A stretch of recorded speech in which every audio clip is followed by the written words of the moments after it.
Israel is only Jewish in the same way that South Africa was white. It is not Jewish by religion. It is only Jewish by supremacy, by ethnicity. Now, when you talk about, there's so many arguments why Israel is not Jewish, but if you look at the numbers, for example, first of all, most Jews don't live in Israel. They live abroad. Secondly, those who live in Israel, most of them are secular, they're not religious. Most of the people who live in historic Palestine at the moment, not even counting the refugees, you have about 50-50 now between Jews and non-Jews on that land. So Israel cannot claim to be Jewish in any way.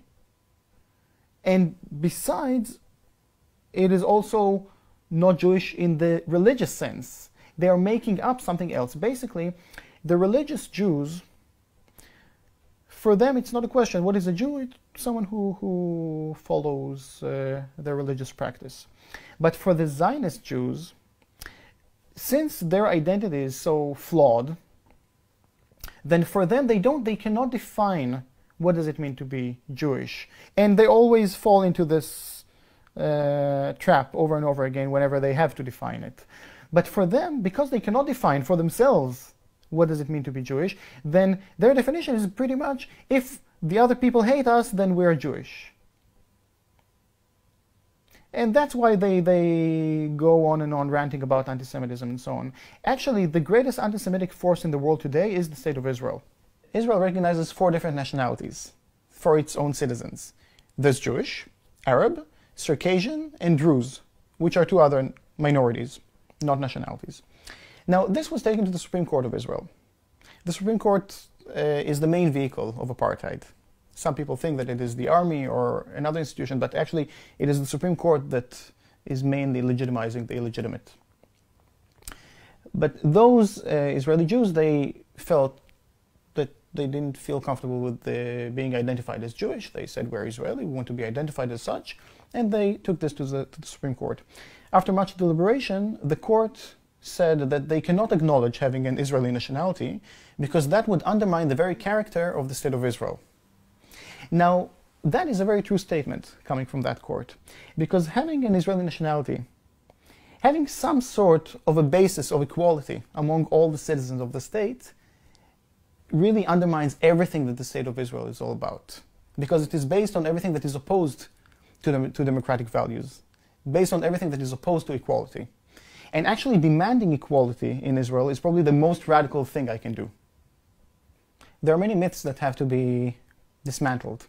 One of them is this notion that there are such 2 entities called Israel and Palestine living side by side in one way or another. But actually Israel was built on top of Palestine and on account of the indigenous Palestinian people. That's how it was founded. So there is no Israel without Palestine. And the very existence of Israelis is on account of other people. Now, we're not saying that they don't have a right to live there, but no one has a right to live on account of other people. So what needs to happen in order for Israel to become a legitimate entity, it has to acknowledge the rights of the indigenous people, the ones that have been oppressed and subjugated ever since the creation of the State of Israel. And I'm not even referring to the harsh, brutal military occupation of 1967. I'm talking about the occupation of 48, the very foundation of the State of Israel on top of the indigenous people who were living there. The State of Israel was founded on the basis of ethnic cleansing and ethnic segregation. So its first laws were explicitly racist. There are 3 laws that explicitly use the term Jewish in order to give privileges to people of my ethnic background and deny the rights of the others. And there are many more laws. Today we have more than 50 of them that are implicitly racist, that depend on these formal laws. And there are many, many more practices that are racist. But by law, there is discrimination.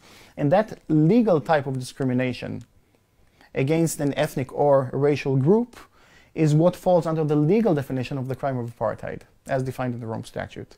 So Israel neatly falls under the legal definition of the crime of apartheid, which is a very serious crime under international law. It's one of the few crimes that, along with genocide, that is regarded as a crime against humanity. So that is what we mean when we refer to Israel as an apartheid state. Now, adding to that, the Secret Security Service of Israel, the Shin Bet, stated in court that they are monitoring anyone who is acting against the Jewish character of the state, even if they do it legally. So basically, anyone who is promoting democracy, anyone who is promoting equality in Israel, is being regarded as some sort of a security threat to the state. So what does that tell us about the state?